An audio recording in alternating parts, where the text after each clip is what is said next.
entramos en el tema de la próstata, que si bien es un tema que no ha sido muy abundado en sus primeros años, sí es cierto que cada vez va cobrando una mayor importancia, sobre todo el tema del cáncer y también del tratamiento del HPV, que progresivamente se va afinando, por decirlo de algún modo, y va habiendo preguntas cada vez un poquito más enrevesadas, o por lo menos no tan evidentes ni tan obvias como las de hace unos ciertos años, ¿no?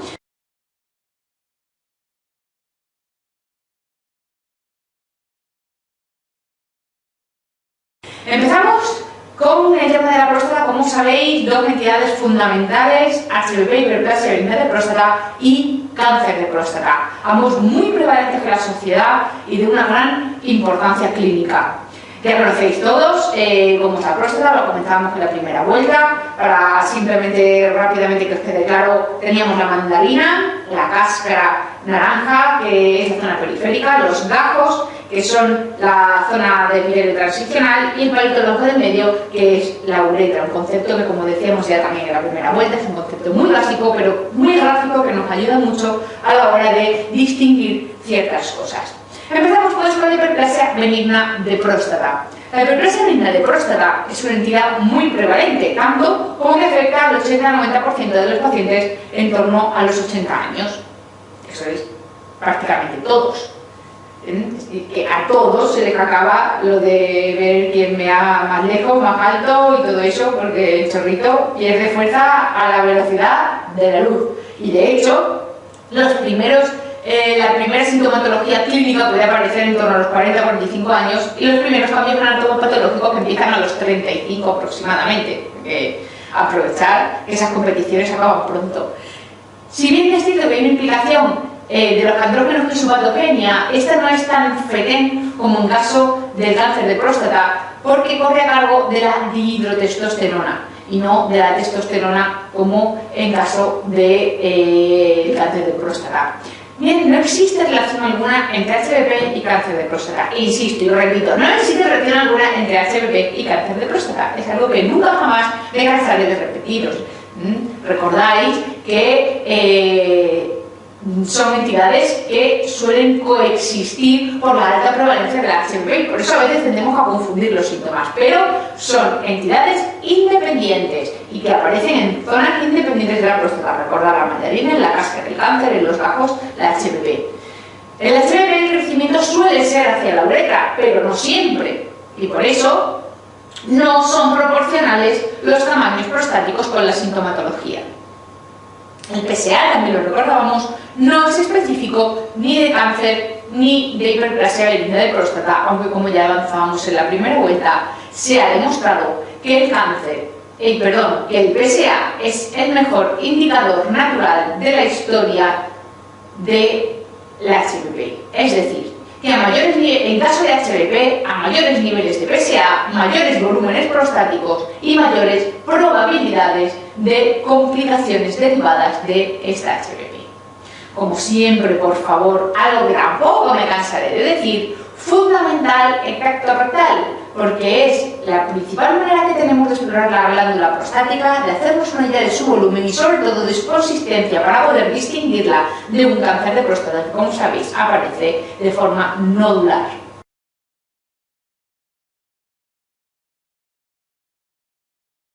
En cuanto a la sintomatología, ya sabéis que aparecen síntomas irritativos y síntomas que son los propiamente debidos a la obstrucción.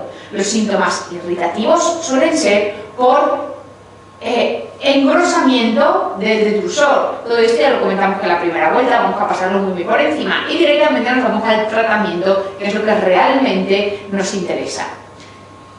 ¿Cuál es el tratamiento del HPV? Pues bien, el tratamiento se realiza en escalera. Siempre primero, tratamiento médico y segundo, tratamiento quirúrgico. ¿Cuándo damos tratamiento médico? A todos los pacientes que lo necesiten. Siempre primero tratamiento médico. ¿Cuándo hacemos tratamiento quirúrgico? A todos los pacientes que lo necesiten, siempre y cuando haya fracasado el tratamiento médico o presenten alguna complicación. ¿De acuerdo? ¿Cuáles son estas complicaciones? Ictus de repetición, RAU, retención urinaria aguda, hidronefrosis retrógrada, litesis vesical o hematuria de repetición. En esos casos sí damos tratamiento quirúrgico, hacemos tratamiento quirúrgico, pero si no, siempre lo primero, tratamiento médico. ¿Cómo que el tratamiento médico? Pues hoy en día dos formas diferentes de tratar. La primera, la clásica, tratamiento en escalera. Primer escalón, fitoterapia. Primer escalón que podemos obviar, porque solo sirve para tratamientos de pacientes con una sintomatología muy leve. Y su eficacia, pues bueno, está casi por demostrar. Por lo tanto, primer escalón real, aunque, insisto, existe la fitoterapia. Primer escalón real, antagonistas alfa-alergénicos, alfa-bloqueantes. ¿De acuerdo? Primer escalón real de tratamiento. Segundo escalón, inhibidores de la 5-alfa-reductasa, como el finasteride, dutasteride. Fijaros, en principio, esta escalada terapéutica es la que se ha utilizado clásicamente. Pero hoy existe el llamado estudio COMBAT. Es un estudio revolucionario muy amplio que se hizo para evaluar los distintos tratamientos de la HPP, y ese estudio indica que con próstatas medianas, es decir, a partir de 40 cc aproximadamente, 30-40 cc, y sintomatología a partir de moderada, ya sabéis que la sintomatología se evalúa con el cuestionario de calidad de vida IPSS, con sintomatología moderada y próstatas a partir de 30-40 gramos, de inicio terapia combinada con alfa bloqueantes y con inhibidores de la 5-alfa reductasa. Eso es lo que dice el estudio COMBAT. En caso de pregunta de mí, ¿qué habría que contestar? Pues depende de cómo esté formulada. Si entre las respuestas está, si el paciente cumple criterios de estudio COMBAT, es decir, una próstata de los tamaños que hemos dicho y la sintomatología que hemos comentado, y entre las respuestas está la terapia combinada, está claro que ese autor de la pregunta quiere que contestéis eso. Si no lo pone, aplicar simplemente la escalera terapéutica.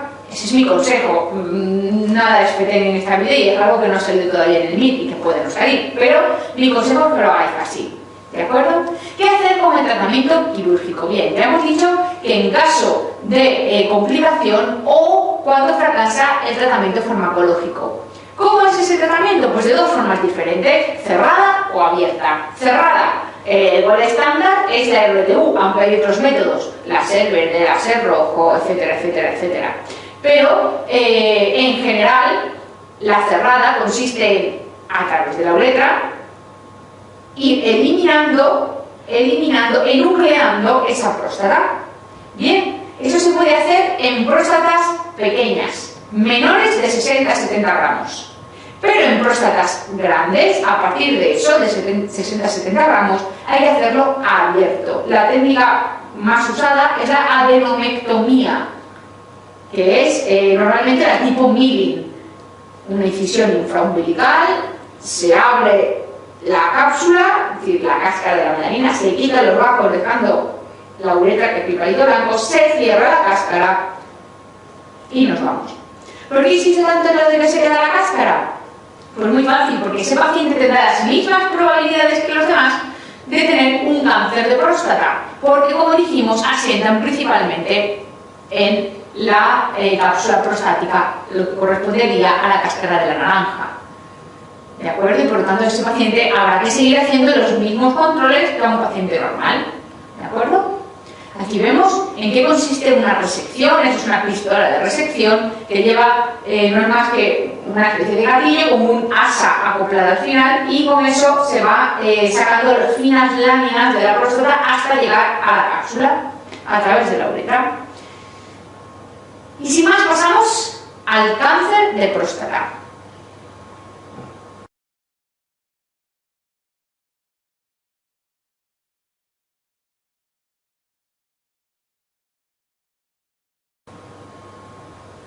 Vamos con el cáncer de próstata. El cáncer de próstata es el tumor maligno más frecuente del aparato genitourinario masculino.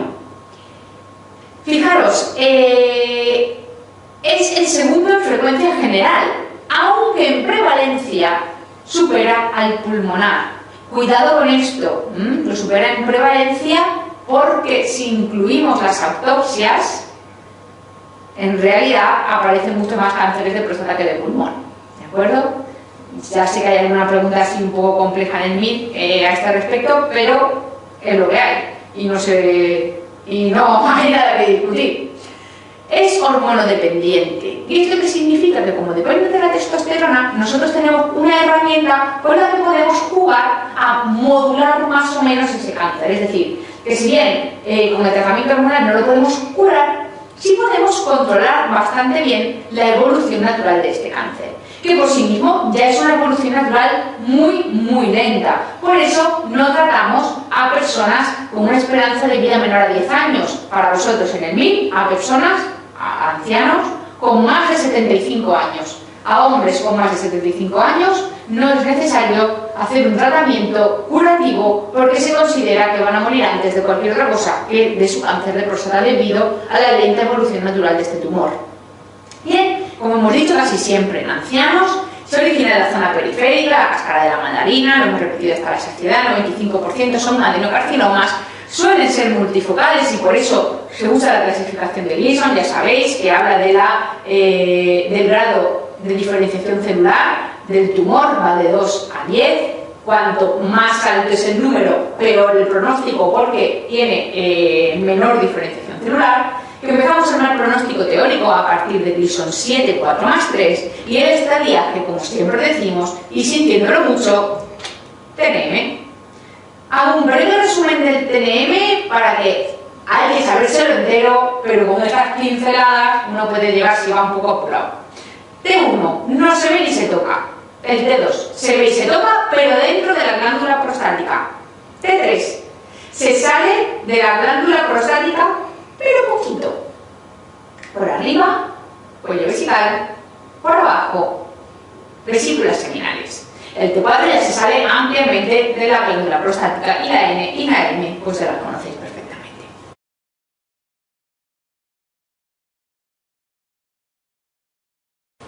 En cuanto al diagnóstico, controvertido el tema del screening. ¿Por qué? Porque no hay acuerdo en si hay que hacer un cribado o no poblacional. Ya sabéis que hay que hacer cribado poblacional de aquellos tumores que han demostrado que su intervención precoz, su diagnóstico precoz, disminuye la mortalidad específica del tumor. Bien, en este caso, hace unos años se realizaron dos estudios bastante ambiciosos, uno en Estados Unidos y otro en Europa, para llegar a una conclusión definitiva acerca de si hacer cribado o no hacer cribado poblacional. ¿Qué sucede? Que el americano ha concluido que no y el europeo ha concluido que sí. Por lo tanto, volvemos a estar donde estábamos al principio después de hacer unos estudios brutales, masivos y tremendos.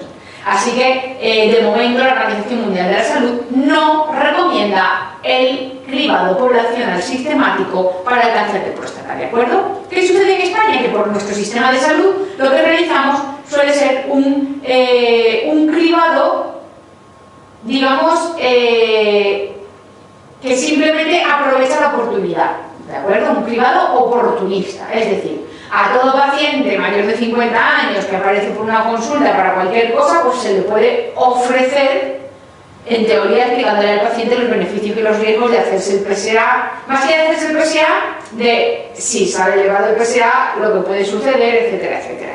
¿De acuerdo? Pero sí que hacemos ese cribado oportunista, por decirlo de algún modo, en España. Bien, lo fundamental, y eso sí que es fundamental, es que jamás, y es algo que se suele hacer con una cierta frecuencia, jamás se debe realizar una prueba de PSA sin hacer un tacto rectal. El PSA siempre tiene que ir acompañado de tacto rectal. ¿De acuerdo? Es lo más importante para la detección del cáncer de próstata, el tacto rectal. ¿Cómo se toca una próstata con un cáncer de próstata? Pues fijaros, ya lo hemos comentado otras veces también, si cerráis el dedo pulgar sobre vuestra palma y cerráis la mano por completo, esta textura de la eminencia tenar correspondería a una hiperplasia benigna de próstata y esta textura de un nudillo pétreo, nodular, durísimo, irregular, esto se correspondería con un cáncer de próstata. Recordad, también es cierto que en caso de un T1 no se ve ni se toca, por lo tanto el tacto rectal a priori sería normal. En cuanto a los marcadores tumorales, la fosfatasa ácida nos habla de extensión por afectación extraprostática, pero hoy prácticamente no se usa, y lo que sí solemos usar es el PSA, que si bien ya sabemos que no es específico, suele aumentar en el cáncer. Aunque cuidado, porque si tenemos un cáncer muy indiferenciado, es posible que sea tan indiferenciado que no es capaz de producir PSA. Y por lo tanto yo voy a tener PSA normal con un tacto rectal positivo. Por eso es muy importante nunca hacer un PSA que no vaya acompañado de un tacto rectal, porque ese tipo de cánceres, que además, como veis, es muy indiferenciado y por lo tanto de mal pronóstico, se nos podrían escapar. Así que siempre tacto rectal más PSA. En cuanto a las pruebas de imagen, se usa la lipotransrectal solamente para dirigir la biopsia como estadiaje local, pero no sirve para nada más. Y luego el estudio de extensión, que consiste en un TAC y una mamografía ósea. Fijaros, la resonancia magnética cada vez cobra más importancia en el estadiaje, diagnóstico y control del cáncer de próstata. Normalmente con unos transductores transrectales, etcétera, etcétera, pero en España de momento no se está usando demasiado. Si bien es cierto que, como digo, cada vez es más importante y se está demostrando que va a ser muy útil en el diagnóstico y tratamiento y seguimiento del cáncer de próstata. En cuanto a la biopsia, siempre es esencial e imprescindible para el diagnóstico. Suele hacerse aleatoria, es decir, que se cogen los pinchazos de los lóbulos de forma aleatoria, intentando cubrir la mayor extensión posible del terreno, y por supuesto, si la ecografía que dirige la biopsia se observa un nódulo, pues pinchamos ese nódulo también, y por supuesto nunca PAF, siempre biopsia. Aquí veis en estas imágenes cómo vemos una imagen de una ecografía en un corte que probablemente se use para una biopsia transrectal, y vemos un nódulito negro, que es como se ve de forma hipoecoica, como se ven en las ecografías los nódulos correspondientes a nidos de cáncer de próstata. Aquí veis también en un corte sagital cómo vemos la parte posterior del recto, y por lo tanto en un tacto rectal yo voy a tocar la mayor parte de la superficie de la glándula prostática. Más imágenes, ya sabéis que en el MIR cada día aparecen más imágenes, y para que no os cojan de susto, porque aquellos que no habéis visto nunca una mamografía ósea, aquí tenemos una que nos permite detectar metástasis. Ya sabéis que las metástasis del cáncer de próstata son normalmente osteoblásticas, ya sabéis, las que generan, y en realidad la mamografía no me dice tiene una metástasis de cáncer de próstata, solamente me dice hay una alteración ósea, pero claro, una alteración ósea en un paciente que está diagnosticado de cáncer de próstata y que tiene unos criterios de mal pronóstico por los cuales se le ha hecho un estudio de extensión. Es decir, un PSA mayor de 20 y un Gleason mayor de 8, mayor o igual de 8. Por lo tanto, a ese paciente yo le habré hecho un estudio de extensión, y por lo tanto una alteración ósea que yo encuentre, aunque lo tendré que correlacionar con la historia clínica, es verdad que muy fehacientemente puede ser una metástasis ósea. Fijaros bien en la imagen de la mamografía cómo se ve. En el primer momento se le da el radiotrazador, que se impregna prácticamente la totalidad del esqueleto, y después se espera un plazo de tiempo y el radiotrazador se elimina y se queda fijado en las zonas anómalas. Pero cuidado, porque también hay sitios de fijación fisiológica. Por ejemplo, aquí como veis, en las crestas ilíacas, en la sínfisis pubiana, en el esternón. Estos son los sitios que persiste generación ósea en el adulto. Perdón, hematopoiesis en el adulto. Y por lo tanto, esos son sitios de captación fisiológica. Y luego hay otros, aquí como veis, de captación patológica, como por ejemplo en el codo y la rodilla derechos en su cara anterior, que no se observan en el izquierdo y en la cara posterior. Y por lo tanto, eso se corresponda con metástasis. Fijaros también en esa bolita que aparece ahí en medio del pubis. En realidad, eso que nadie caiga en la tentación de decir que es una próstata con cáncer, porque no lo es. Eso es una vejiga llena de pis, porque por la orina es como se elimina el radiotrazador, y por lo tanto así es como aparece en la mamografía. Aquí vemos una radiografía que, como sabéis, es la prueba más específica para detectar las metástasis osteoblásticas, pero debido a su baja sensibilidad no la usamos en el estudio de extensión, sino que usamos preferentemente la gammagrafía. En cuanto al tratamiento, lo más importante que hay que decidir es si está confinado o no. Si está confinado, es decir, si está dentro de la glándula prostática, atenderemos a la edad del paciente. En la vida real el criterio será si tiene una esperanza de vida mayor a 10 años o si tiene una esperanza de vida menor a 10 años. Pero en el MIR el criterio es si tiene más de 75 años o menos de 75 años. Si tiene menos de 75 años, se correspondería con una esperanza de vida menor a 10 años, lo que hacemos es intentar un tratamiento curativo. Si tiene más de 75 años, ya lo dedicaremos a tratamiento paliativo, exactamente igual que si el tumor fuera no confinado.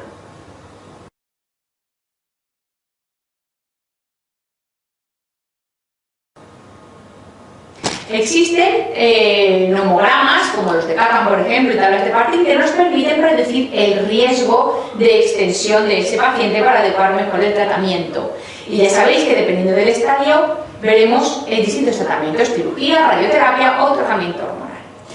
La cirugía se trata de la prostatectomía radical, es el tratamiento quirúrgico del cáncer de próstata. Constituye la eliminación completa de la próstata y de las vesículas seminales, siempre las incluye, y puede acompañarse o no de linfadenectomía según los criterios que nos hayan salido antes del riesgo relativo que encontremos en las tablas de Partin o en los nomogramas, etcétera, etcétera. ¿De acuerdo? ¿Qué problemas tiene de efectos secundarios? Por supuesto, es una cirugía mayor, con un riesgo incluso mortal, una tasa elevada de transfusión sanguínea, etcétera, etcétera. Pero aparte tiene unos efectos secundarios que van a aparecer en casi todos los casos, que son principalmente la impotencia, la incontinencia y la estenosis. Sobre todo, lo más importante, la impotencia y la incontinencia. La impotencia que va a aparecer no en la totalidad de los pacientes, pero sí en el 85%. Y la incontinencia que en distintos grados puede llegar hasta el 20% de los pacientes. Bien, normalmente esto también se produce en la radioterapia, que es otro de los tratamientos curativos que tenemos. Ya sabéis que hay dos tipos de radioterapia: la radioterapia externa, que es la tradicional, la conformacional, y luego la braquiterapia, que consiste en la inyección de unas semillas radiactivas dentro de la glándula prostática que van liberando la radiactividad poco a poco. La radioterapia tampoco es inocua y de hecho también produce impotencia y también produce incontinencia, sobre todo a partir de los 5 años de haber administrado, en los que alcanza tasas exactamente iguales de incontinencia y de impotencia que cuando hemos hecho cirugía.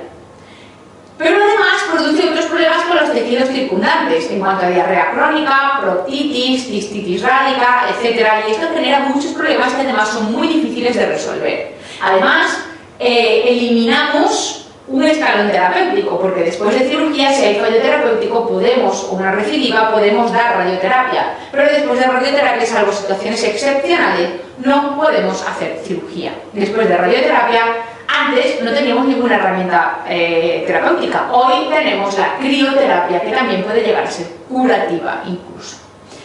Bien, en tumores pequeños se ha demostrado que es tan útil como la cirugía.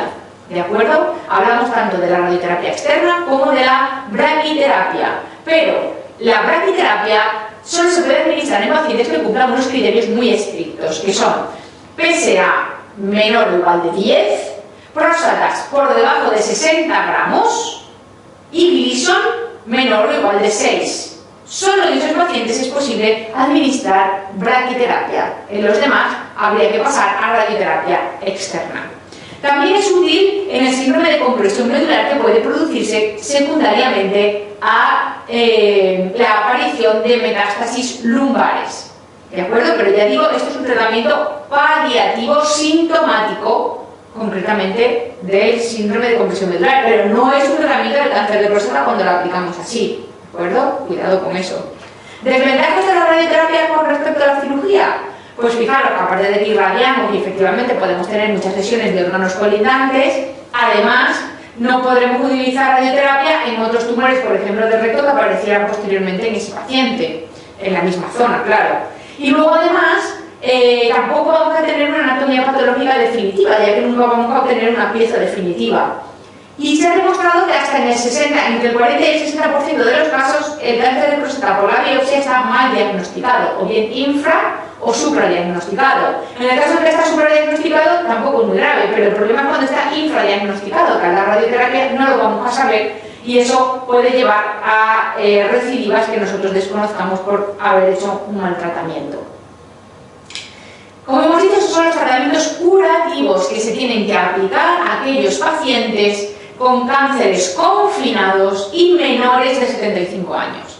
Al resto de los pacientes les vamos a dar tratamiento paliativo. Y el tratamiento paliativo es hormonoterapia, bloqueo hormonal completo. Cuidado, que siempre digo completo. ¿Por qué? Porque siempre tiene que ser o bien castración quirúrgica, que es, ya sabéis, el más rápido para conseguir su eficacia, pero el paciente no suele estar muy por la labor, o castración química, que es el más usado, que siempre tiene que ser, insisto, completo y siempre de la misma manera. Primero, antiandrógenos durante 15-21 días y luego se añaden los análogos de la LH-RH, manteniéndose los dos de forma indefinida.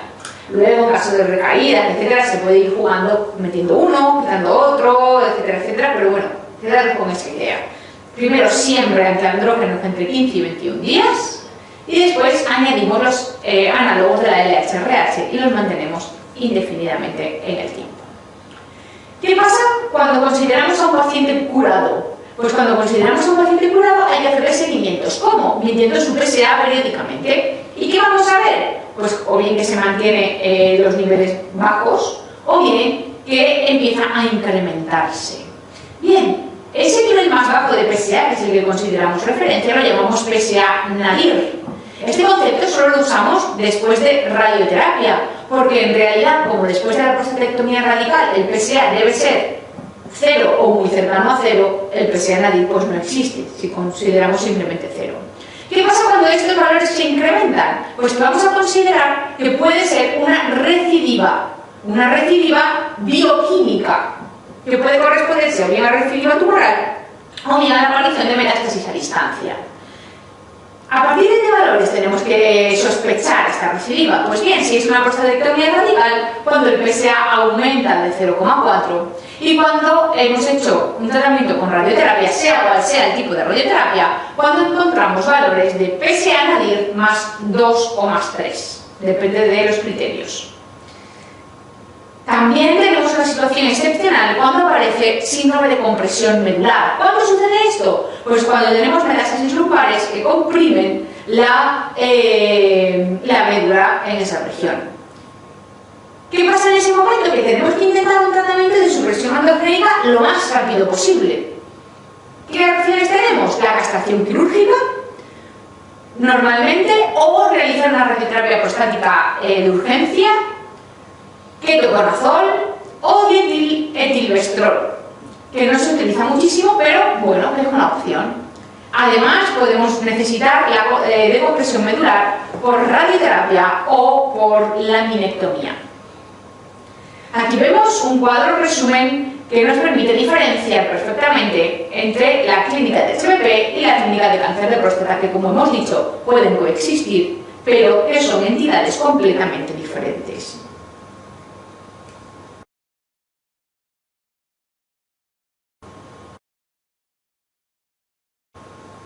Bueno, en esta pregunta, que habría que coger un poquito con pincitas, pero bueno, que nos permite más o menos orientar un varón que podemos sospechar que se traten esas lesiones drásticas de un cáncer de próstata metastásico y por lo tanto merecería la pena la realización de un PSA para saber su situación.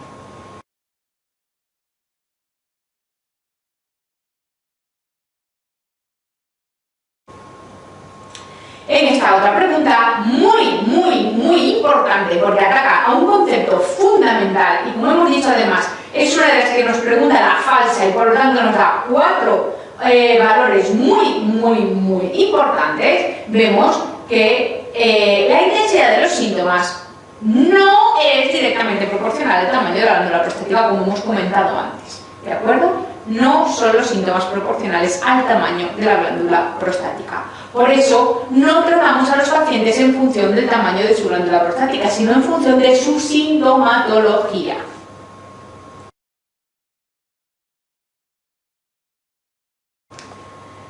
En esta otra pregunta, que en realidad es de farmacología y por lo tanto es saber o no saber, me interesa mucho que conozcáis qué fármacos se relacionan con cuál efecto, porque esto puede caer en cualquier momento. Por ejemplo, los de la inhibición directa de la enzima 5-alfa-reductasa son el finasteride y el dutasteride. Y luego otros ejemplos de alfa bloqueantes que también aparecen en esta pregunta son la alfuzoxina y la tamsulosina.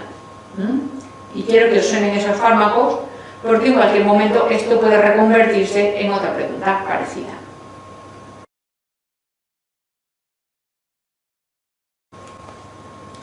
Bien, en cuanto al cáncer de próstata, cuidado, porque esta es la pregunta trampa de la que os comentaba. Fijaros que la respuesta 1 es el tumor sólido más frecuente en el varón. En teoría diríamos que es falsa, porque el más frecuente a priori es el de pulmón. Pero bien, si consideramos la prevalencia, es decir, esas autopsias, es verdad que el más frecuente es el de próstata. Y este autor quiso considerarlas. ¿Podemos saber a priori nosotros que el autor la pretendía considerar o no? Pues no lo podemos saber. Pero es verdad que la respuesta 4 es una mentira tan gorda que no deberíamos ni siquiera limitarnos a dudar ni a leer además siquiera sin me apuras. Por lo tanto, el que sea no es un marcador específico de cáncer de próstata en ningún caso.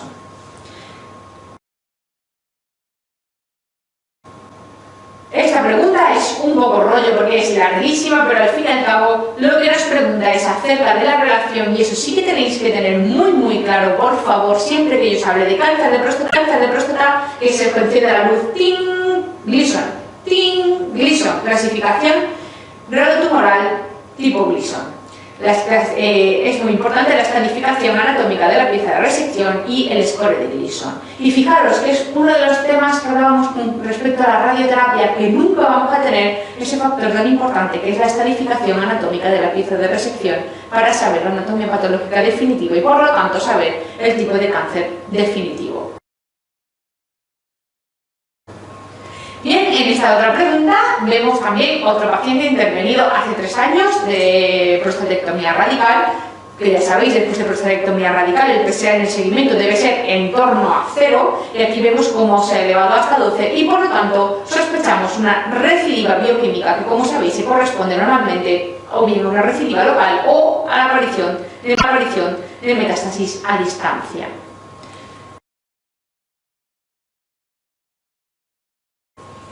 En el estadio T1 o T2A, es decir, en cánceres de próstata limitados a la glándula prostática y de pequeño tamaño más o menos, la radioterapia y la cirugía obtienen resultados similares, ya hemos hablado de ello también.